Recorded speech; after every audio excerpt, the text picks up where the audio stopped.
Welcome to the show, Unraveling Midlife. I'm Sarah Spence. Thanks for joining me. I'm exploring my own midlife by speaking with inspiring people about theirs. The show overall is inspired by the midlife crisis Western astrology transits.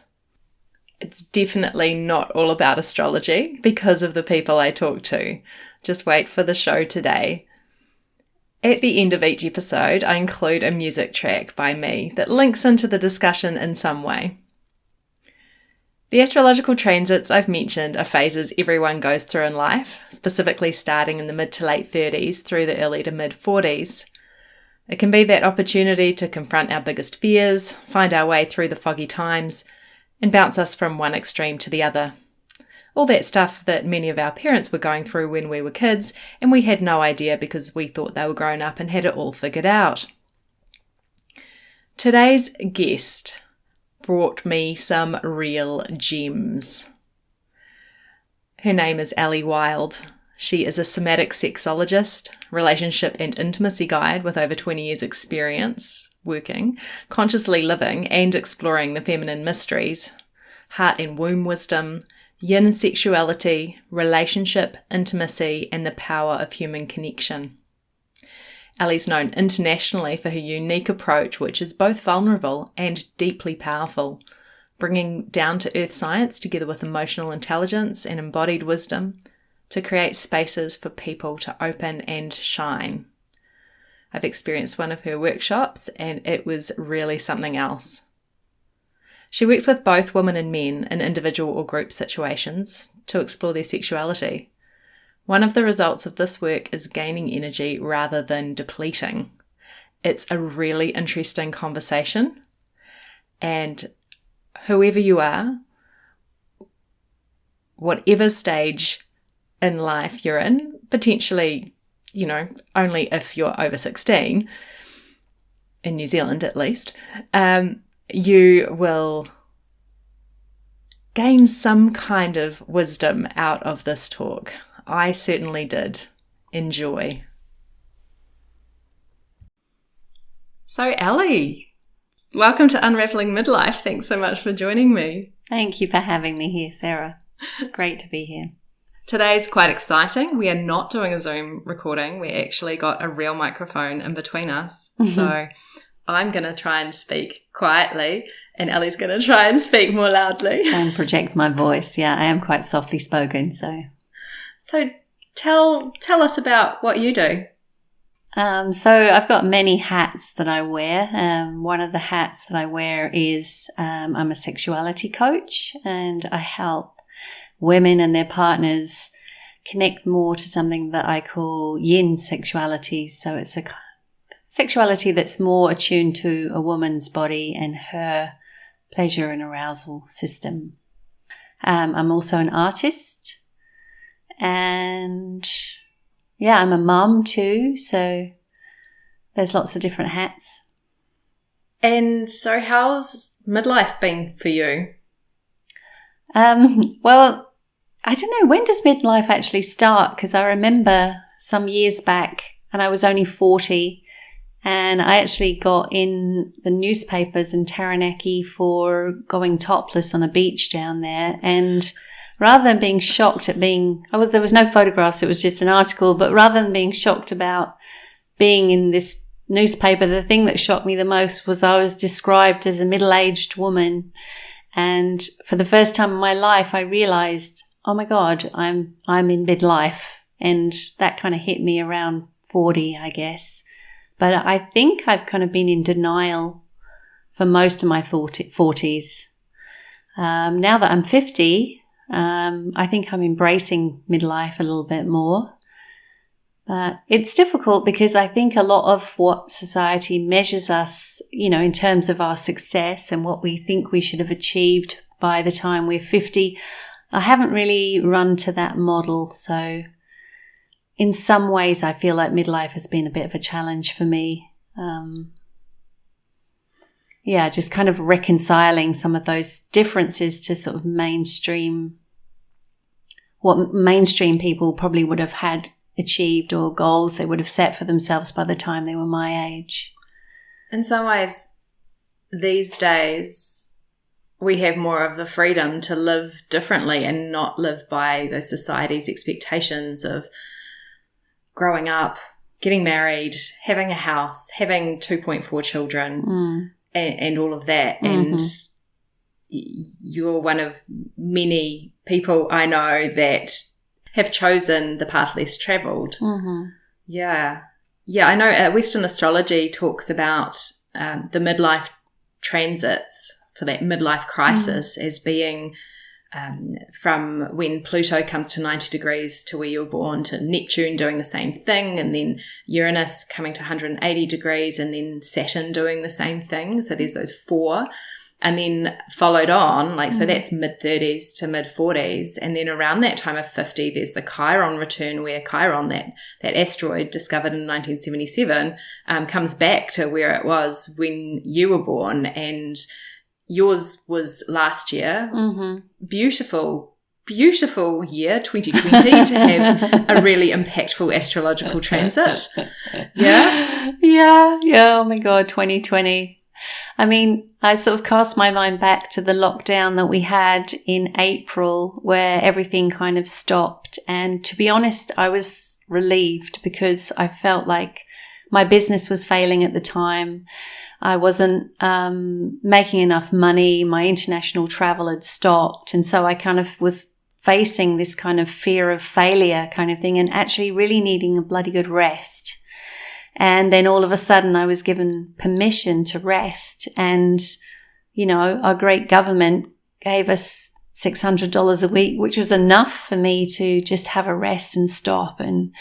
But it was more about the guilt of not doing anything, and suddenly being given permission to not do anything, that I was actually really grateful for. And, so that's what started off this reflective time, looking into, what am I doing with my life? Am I really passionate about the work I'm doing?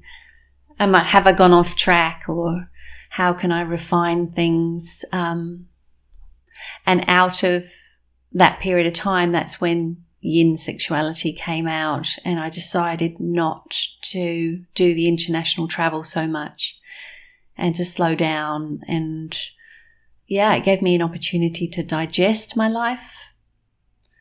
Some of it wasn't so easy to digest, but there was plenty of gold in there, but plenty of challenges as well. So it sounds like with international travel, and I know that I attended a very small workshop that you did locally, so I know that you've been out facilitating, I guess, more in that yang space for quite some time, since being discovered and described on the beach topless as a middle-aged woman, or before that. How did you come to here? My international facilitation work has been the last 5 years, so since about 2015, and I've balanced that with being a mother to my son, who's nearly 19 now. And I became, as exciting as it is, I became very disconnected from where I lived and the people around me. I also think I wasn't a very good mum at times. I prioritized my career. So facing some of that when it all stopped, and I had a good look into my heart and what felt like it was truly important to me, I did have a few regrets. And it's difficult to be a career woman and balance everything perfectly. And I do have a tendency to beat myself up a little bit sometimes. Like many of us. Yeah, but it was a good opportunity to stop and feel into what actually feels like. It feels like a more authentic life for me. And a more authentic life actually feels like something a bit more down to earth, with less glamour, and more at home. Thinking about getting a dog, and I think international travel is exciting, and well, maybe not so much at the moment. Not at the moment. Too exciting in a different way that we perhaps aren't really that keen on. Yeah, and I've also been taking a good hard look at the environmental implications of leading that kind of lifestyle. and I'm not willing to keep having that size footprint anymore. I feel like the benefits don't outweigh the detriment of what I'm doing. So it just felt like it didn't fit so much for me anymore. So yin sexuality is where you've come to through that lockdown time, through that Chiron return, and Chiron being the wounded healer. It sounds like there was some form of healing and coming into this new path. And how do you work? I mean, your description of yin sexuality was that it's got its roots in neo-tantra. We have talked about tantra on the podcast, but that was classical tantra, not neo-tantra. So with the roots in neo-tantra, but also the scientific background, can you speak more about that? Yeah, so what I noticed in my own journey was my sexuality seems to have almost like sort of this adrenalized, more yang sexuality, which is all about kind of fast-paced enjoyment and excitement and stimulation. Like I kind of got a bit burnt out with that kind of sexuality in myself. And what I realized that my body was looking for was the space to go inward more and to experience pleasure through relaxation and from a place of no stimulation, just being with the sensations that arise naturally. So it's a very, I would say, passive yin inward exploration of sexual energy and how it moves in your body when it's simply allowed to be, and then you respond using, what feels natural in terms of your breath, in terms of how your body wants to move, or any sounds that want to come, rather than being stimulated to create sensation and pleasure. So does that make sense? Sometimes it's really difficult sometimes to explain something that feels so innate to me, and that I've been in that arena for so long now that when I try and explain it to, how does this sound to people who are in the outside world? Do I sound like I'm talking? Well, that is a good question. I mean, I've done some reading. In fact, what comes to mind is a book I got at a secondhand bookstore probably about 15 years ago, and it was called The Complete Idiot's Guide to Tantric Sex. And I rolled my eyes a bit at the point in, I think it was chapter 9, and I don't know if you remember the Complete Idiot's Guide to books, and they had all these little cartoon drawings, and there was dress up as a god or goddess and worship your partner, and I just went, oh my gosh, this is just a bit too much for me. And I mean, I'd lived in an ashram and been around deities and talked about the representation and interpretation and symbolism of gods and goddesses, but that cartoon was just a bit much for me, and I closed the book. But before that, I mean, the basics were about being present, about looking into your partner's eyes and breath. I mean, that's where you start. Like if you're saying maybe to a complete beginner, those are the absolute basics. Is there anything else? Yeah, I mean, I think Tantra and Tantric sexuality is cloaked in a lot of mystery, but really all it boils down to is getting really present, slowing down so that you can actually feel more. A bit like, when you drive in a car really fast, you don't notice everything that's happening on the landscape outside the car, whereas when you slow down, you can take everything in. And it's the same with sensation and pleasure. When we slow down, we actually start to feel more of the more subtler sensations. So it's, being present, slowing down, focusing on relaxation instead of tightening into pleasure. And that actually creates expansion in the body when we relax, because you let go of tension, and then whatever's happening in you can move. Whereas when we kind of get tight, then it kind of traps everything. I mean, the root of the word tantra is to expand and liberate. That's what it means. So I guess the roots of kind of neo-tantra is all about that. All about rather than tightening into sensation, we're relaxing and allowing the expansion. So that takes a great deal of vulnerability to really be present with a partner. Because when I bought that book, I was probably in my mid-20s and I didn't have enough relationship experience or ability to really be present. And I remember dating a guy who really wanted to gaze into my eyes, and it scared the living bejesus out of me. Yeah, totally. I mean, it's a symptom of our modern age, I think, is sometimes the way we don't realize how intimate sex is, because sex is everywhere. It's become kind of a thing that we can just do without having to be really intimate. And I mean, for instance, according to Chinese medicine, the yoni, this is the Sanskrit word for pussy, is basically the second heart. So when you think about being penetrated into your heart, it's not something you kind of take lightly. It's something that you would only participate in if you felt like the conditions were right, and something you probably wouldn't want to hurry. And that's kind of my recommendation on sex, is to treat sex as if your heart's being penetrated, and then you're going to have a much more fulfilling experience. Eventually it might take longer to get there, and there might be barriers in the way, and it might take some discernment, but there's a whole nother way to have sex, which is what I talk about with yin sexuality, which isn't about kind of orgasms or climaxes or reaching a goal. It's more about opening and surrendering to your heart, really. That's so powerful.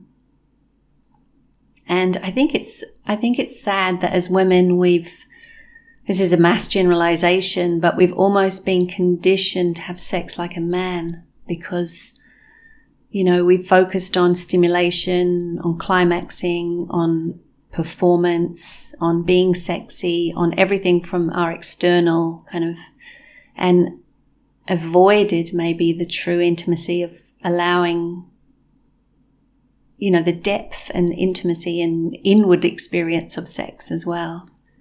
I was actually thinking along similar lines before you said that. I mean, it would be true for some men as well. Yeah, for sure. Yeah. I mean, one of the other things that I talk about quite a bit lately, which has got me fascinated because of my own journey, is polyvagal theory and sexuality. And polyvagal theory, in sort of idiot's language, basically is talking about the fact that we have 3 parts to our nervous system, not just 2. So it's not just fight, flight, freeze, and then relax, or kind of be normal. We've also got a branch which is called the social engagement system, and that is a part of our nervous system that's constantly tracking all the time for danger and threat, and it's at play in our social interactions and the way we engage socially. And if we're not feeling particularly safe, then that will it's like an alert system that will send a message into our nervous system, whether we need to fire it up and run away or fight, or whether we need to depress everything so that we go into the really down-regulated space and basically kind of go numb and don't feel anything. And it's a survival mechanism to keep us from feeling what feels like it's too much in the moment. There's a fair bit of that that's going on in society, really. So many... Going to sleep, kind of, that's sort watching of... TV, drinking, drugs, eating, sex addictions. Yeah, and I find it really interesting to look at it in terms of how it might play out in our behaviour. So you're naming some of those things there that are really common. But in sex, it's also really interesting because it can be like when you're fawning or kind of doing what you think the other person wants. So kind of people pleasing a little bit and not really connected to what feels like it would be pleasurable for you. That's a sign that you're in the unsafe side of the nervous system. and you're not truly relaxed. When you're in that part of the nervous system, true connection and intimacy can't really happen. There's also when you go into sort of performing rather than being authentic with what's real, that's another sign of being in the unsafe side of the nervous system.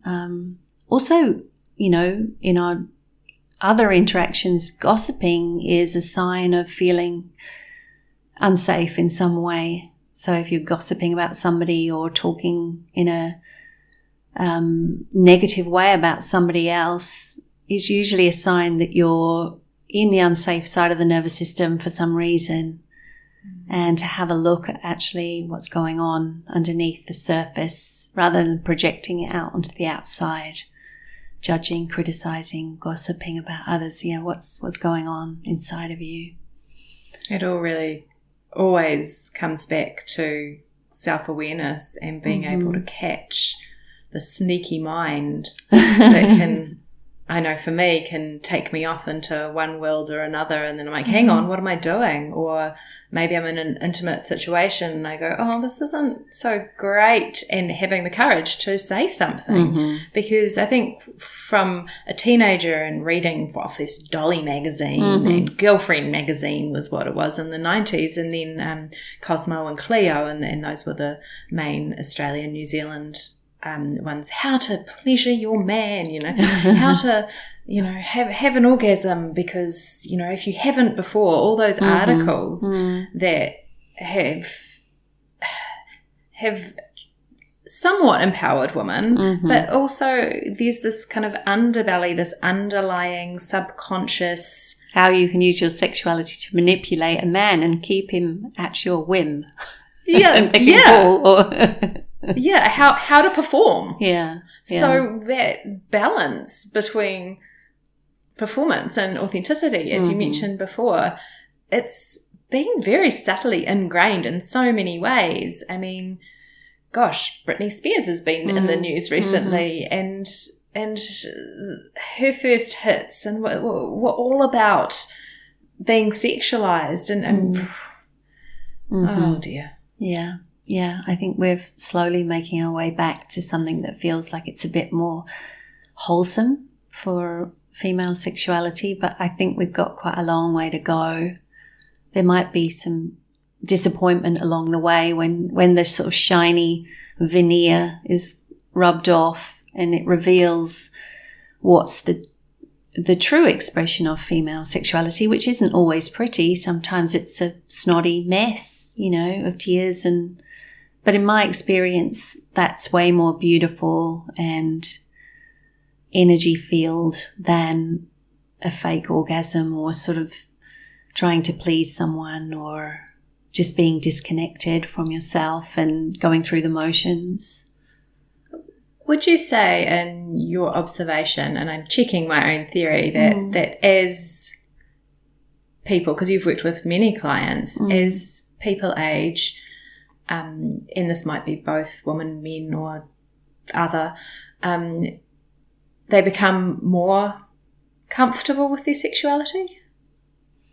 Or is that not always true? It's not always true. It depends what kind of history they've got. But I think at some point, with all areas of our life, when we get to being older, it's like you can't tolerate something for too long that doesn't feel authentic.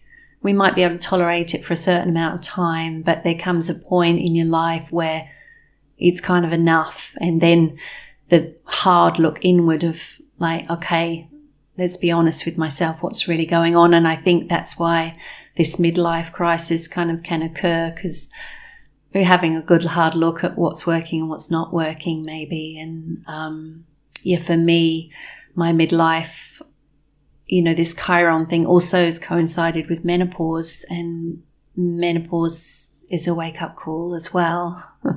Can you speak a bit more about that? Because I, like to get prepped. Well, I think we should. I really do. I feel like I want to tell every young woman to prepare for your menopause, to make sure you have a nest egg for it so that you can relax and enjoy its medicine and wisdom, because a big part of menopause, I think, is for a lot of Western women is really exacerbated by adrenal fatigue, thyroid malfunction. So if your health isn't 100%, if you've been pushing for too many years, then by the time you get to menopause, it really starts to play havoc with you. Yeah, with the hormones decreasing, and you haven't got your estrogen anymore to keep you going. Progesterone's waning, so it kind of, that sort of gives you that feel good feeling. That's not there anymore. So basically anything that's kind of out in your life, or any way you've been pretending or pushing, absolutely cannot happen anymore. It's a real kind of like truth serum. And I've heard people say that by the end of menopause, you won't be the same woman. And I really believe that. Like there's no escaping kind of, it's, unless you take HRT, which means you can sort of decrease its intensity for a period of time. But it's a natural part of our life cycle as a woman to lose those hormones, and the medical industry kind of, can't help but frame it as something that's malfunctioning. But it's normal. In a way. It's normal. But the interesting thing is the body at first starts to experience it as stress. So the body's trying to find homeostasis. Those hormones aren't being produced anymore. It's then dependent on the adrenals to try and create more estrogen. And if the adrenals are fatigued, then they don't do such a good job of that. If the liver's kind of clogged up, then you get more heavy symptoms like extreme hot flushes and irritability. So it's a good opportunity to have a look at your health. Right, there's some prep work that needs to happen. But it's the time for women, I believe, where we can start to really come into our wisdom years. And the crone kind of means, from my lineage of teachers, means the woman that no longer bleeds. So, and the crone kind of has been given a bit of a bad rap, but she's basically the wise woman. And so what does yin sexuality look or feel like from a crone, and almost how do men honour that? Yeah, well, I think what I've experienced with myself is I don't want so much friction-based foreplay anymore, and I don't want so much friction sex, full stop. What I want more than anything is a really present partner, and somebody that can be patient with how slow my arousal is, actually. So it's, but when it does build, then it kind of has an energy all of its own, and it doesn't need to be stimulated to be there. It's kind of, it's yin, so it feels like it comes from nowhere. It's not coming from something that's active or yang. It's very hard to describe the yin energy, I think, because we have so little experience of it in life. Most of our world is very yang focused. Even if you Google kind of passive or yin, or it comes out with some, what you'd think of as negative, terms like dark, stagnant, negative, all of these kind of things that we have that we associate with something that's wrong or broken or defunct, so we have very little patience with yin. We want to kind of gloss over it and go back to action or go back to stimulation, but when there's a space for the yin, that's when something can grow out of there that's very organic, that doesn't need to be pushed or forced. It just kind of wells up. And if you look at it like the seasons, it's like the winter period of time.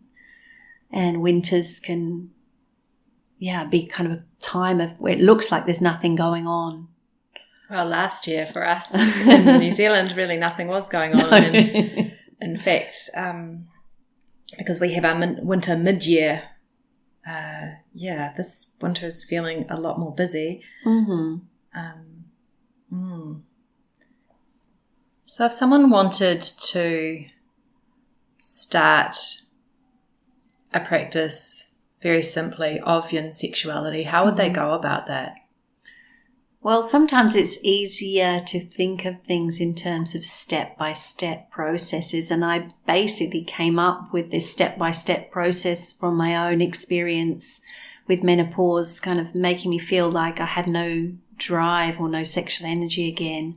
So I started to experiment with slowing everything down. That was the first thing I did, was to slow down and then breathe a lot deeper and exhale with a sigh, and that kind of relaxes the body. So it's slowing everything down, breathing deeper and making a sound on the exhale, and then focusing on relaxing into everything. So relaxation. And then the fourth step was to come back to connection either with myself or with my partner of what felt like it wanted to happen. And that is basically kind of my map of how to be more yin in my sexuality. So those 4 steps are they're easy to remember.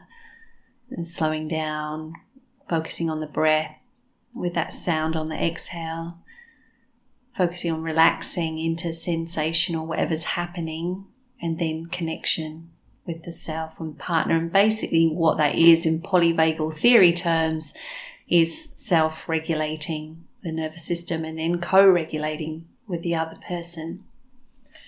So what would you say to people who are single? How can they cultivate yin sexuality? I think it's the same 4 steps. So slowing everything when you're being with yourself, slowing everything down and then slowing it down even more.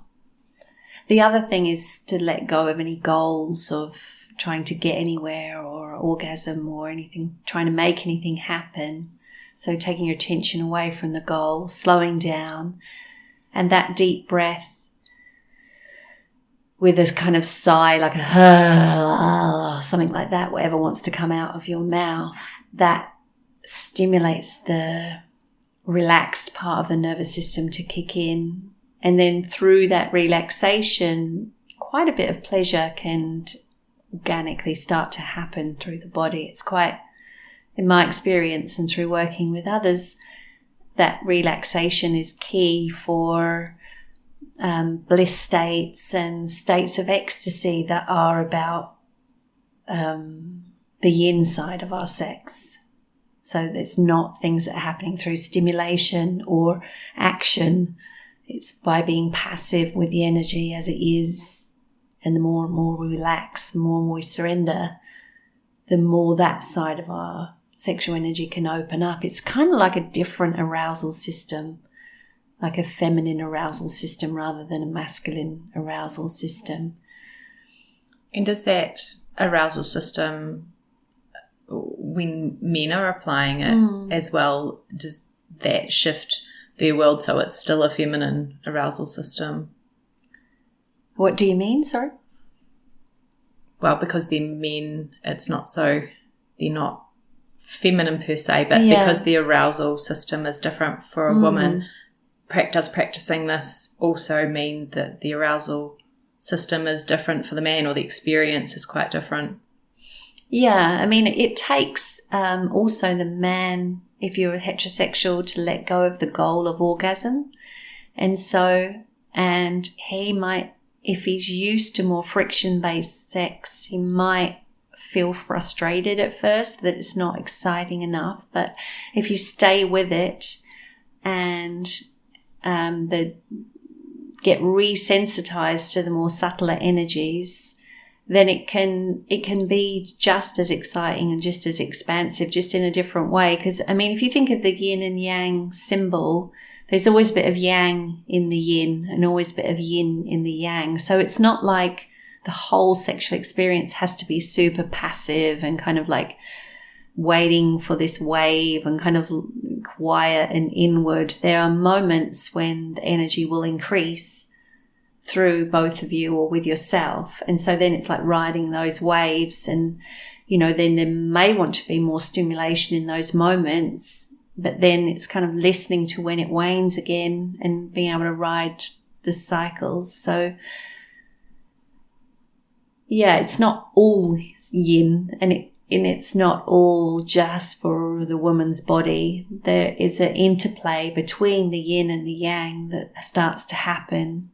And it's really, you know, maybe it's a bit misleading calling it yin sexuality, but for most of us, we haven't focused enough on the yin, and we need to cultivate more awareness around that. So once we start to focus on that, the yang is always there when we need it anyway. And if you can kind of just listen to what the body wants to do, then those moments of more yang expression naturally arise anyway. And men might find actually that they learn something different about their bodies and how their bodies respond. They might be able to let go of feeling like they need to have all the answers and direct everything and kind of have a permanent hard on, or, you know. So I know you're focusing with yin sexuality mostly around women as really a form of empowerment and journey into pleasure. And you've worked with men as well. I work with men too. I do actually teach yin sexuality to men as well, and teach men how to relax into arousal, how to let go of the goal of orgasm, and how to soften and open to more pleasure through their entire body rather than just with the genitals. So kind of everything I do has this kind of yin lean to it. I guess it's just something that I'm really passionate about and I feel is beneficial for people to know about. So even my work with men is kind of yin, actually. I was thinking about the magazines that I mentioned when I was growing up and thinking about how life is quite different for people in their 30s, 20s, 30s at the moment, like with the advent of the internet and pornography. And is that like an extra barrier to finding that yin sexuality? Yes, in a word. I feel very blessed that I kind of missed that. Yeah, I mean, I'm a little bit out of touch with exactly what's going on in that generation.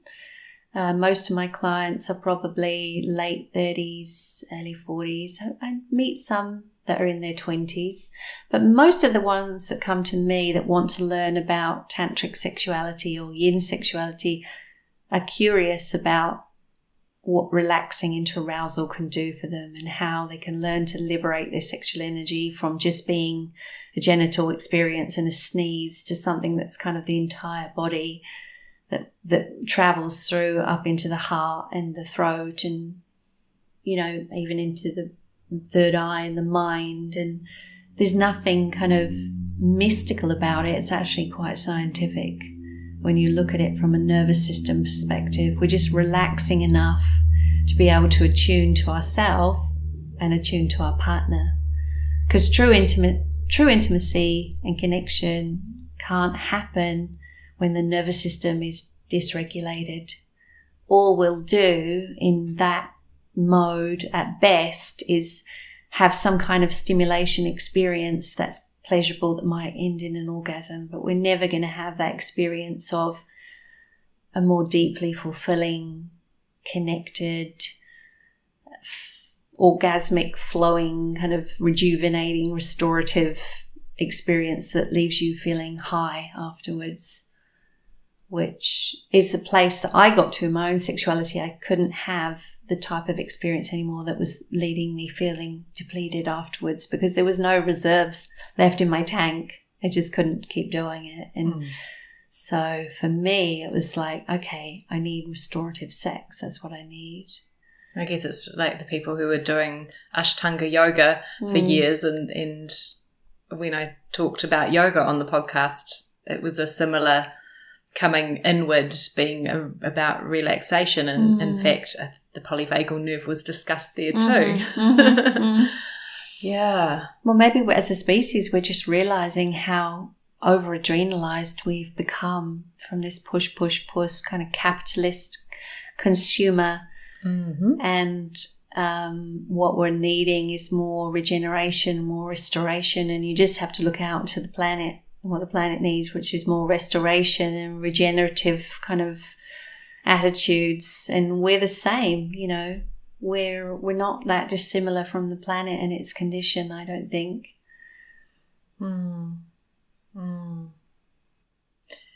Yes, all this wisdom that I'm gaining from talking to all these people, and I think about my own life and how I love to pack things in and be involved and interested in everything, and then I get adrenal fatigue. So I'm listening this time. Definitely listening this time. Not going to put it off. One funny, I was watching the New Zealand Comedy Gala, and one of the comedians, Michelle Accord, she said it in a very funny way, and I'm not going to try and recreate it, but she said to the young people, you think you're having an amazing time having sex, she said, but once we get older and we get bored and we try all these different things and then possibly come, I'm not sure, she didn't talk about yin sexuality, of course, she said, your parents are having a better time. Well, you'd hope so. All these years of practice, you'd hope you get better at it, wouldn't you? Yeah. Yeah. Yeah. But I do think it's key for older women, especially going through menopause, because the narrative around sexuality and menopause and women is that's a period of time when women go off sex. And if I hadn't have known what I know now, you know, and all these years of exploring sexuality, I probably would have thought the same thing. What's happened to my sexual response? It's not there anymore. It doesn't work when I'm stimulated. In fact, I feel frustrated and kind of annoyed by it. And if I hadn't have known, okay, let's get curious about this. There's nothing wrong. It's just my body wants to run in a different way. And focused on kind of stillness during sex and seeing where the arousal was and what wanted to happen. And then through relaxation and slowing down, feeling this orgasmicity through my body that was sublime and blissful, but very different to the yang expression of sex. And, you know, luckily I've got a partner who's able to meet me there, not 100% of the time. Sometimes he's very yang and he doesn't want that. But, a lot of the time we've been, you know, he's been supportive of like helping me feel what's going on. I would say it's caused no friction. There's definitely been some friction between us because it's like, how do these two opposing energies meet? And it's one thing to explore this with yourself, but it's another thing when you come together with another person that has their own way, their own energies running and their own desires and needs and feelings and goals and ways of doing things. So I did meet one lady that I've known for a little while, and she said that she'd had some of the best sex of her life since hitting menopause. So obviously she found a secret, and I can think of other people as well. It's, though, to be fair, I don't always end up in conversation about I don't always end up in conversation about sex with very many people, but you probably do. You probably do. So you've got an online presence with your website, and that's Yin Sexuality? Yin Sexuality, yeah. .com? Yeah. And that's the best way for people to see. That's the best way for people to learn about me and some of the things I'm doing. And there's some free videos on there. And if you sign up, you get a free practice. So, you know, there's an opportunity to dip your toe in the water and have a taste of it and see if it's for you.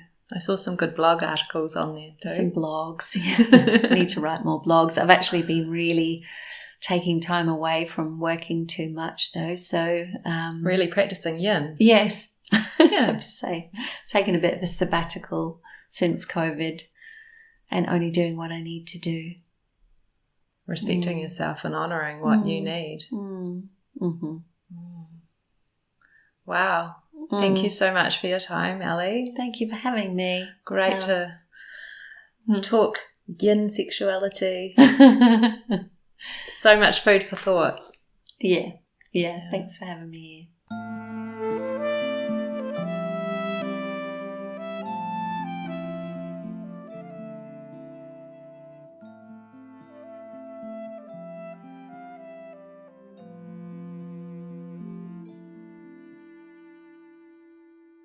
To pick a music track that was related to today's show, I had to get a bit creative.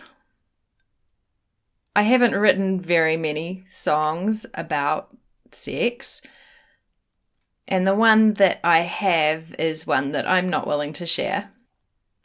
At least I'm not willing to share it yet. So instead, I picked a song that I wrote quite some time ago. It's called Love Song. And if you listen to the lyrics, you'll see, well, I can see how confused I was about relationships. And it relates to the show because I mentioned the guy that used to stare into my eyes when I was far too young to understand that it could be an amazing way of connecting with the right person. So here's a very different type of love song.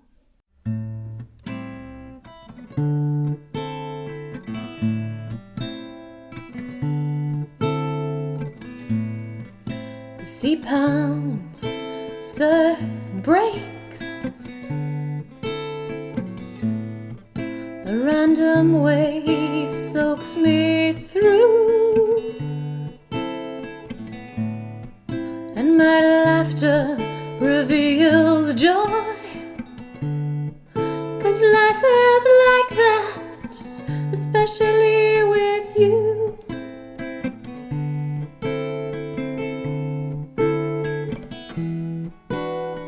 Times I'm crazy, times I'm sad, more often I'm loving. I'm also very glad you are my sunshine as well as my rain. It's such a fine line between pleasure and pain.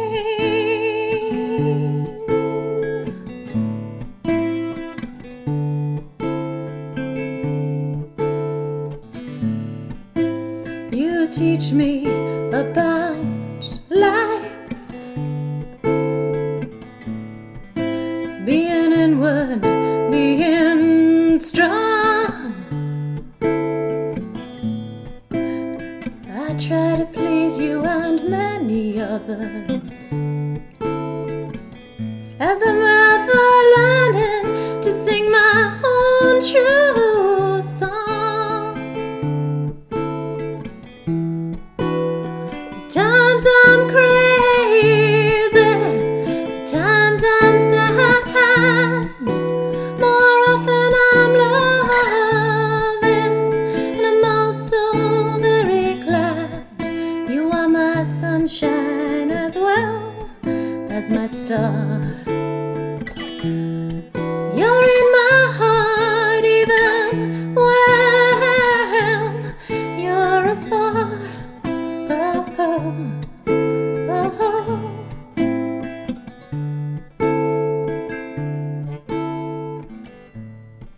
Will we be happy ever after? Or does it matter? There's only now. The main lesson, I am certain, is to be present in our own inner power.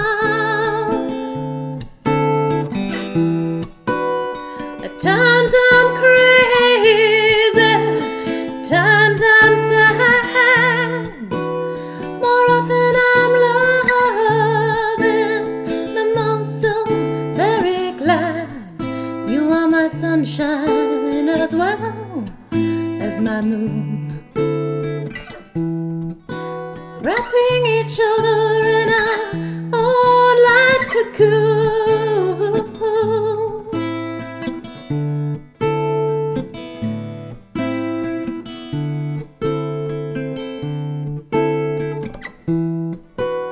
The truth flows when space comes. The voice speaks, reminding me I love you from my real heart, spilling over to eternity.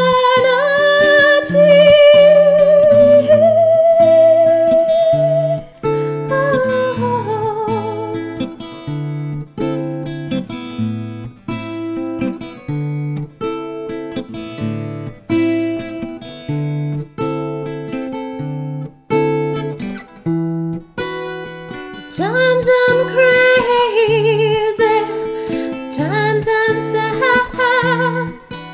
More often I'm loving, and I'm also very glad. You are my sunshine as well as a fine mist. You always leave me with such a sweet, tender kiss. Oh, oh, oh, oh, oh, oh.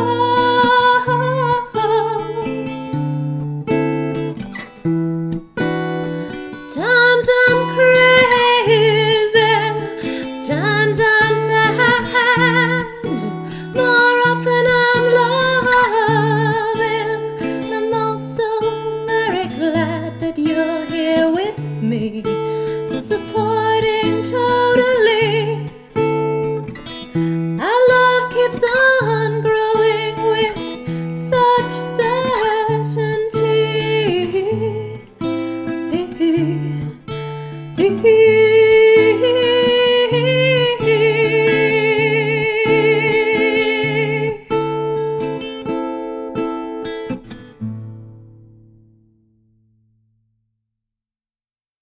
Unraveling Midlife is brought to you from Aotearoa, New Zealand by www.sarahmarlowspence.com. Theme music is by Sarah Marlowe Spence and Saraspati Marie Willis, and art by Samantha Hepburn.